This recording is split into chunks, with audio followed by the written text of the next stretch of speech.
جب دل ٹوٹ جائے تو اللہ کو یاد کیا کرو، کیونکہ وہ دل جوڑنے والا ہے۔ صبر وہ تحفہ ہے جو ہر کسی کو نہیں ملتا، لیکن جسے ملتا ہے اس کی دنیا بدل جاتی ہے۔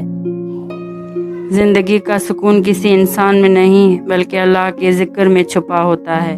جو خاموشی میں بھی اللہ کو یاد کرتا ہے اس کی دعا سب سے زیادہ بلند ہوتی ہے۔ کامیابی صرف منزل تک پہنچنا نہیں، کبھی کبھی رک کر گر کر اٹھنا بھی عبادت ہوتا ہے۔ جس دن تم اللہ سے سچے دل سے بات کرو گے اس دن تمہارا درد جواب بن جائے گا۔ صرف دنیا وقت گزارتی ہے، اصل زندگی تو اس وقت شروع ہوتی ہے جب بندہ اللہ کے قریب ہو جاتا ہے۔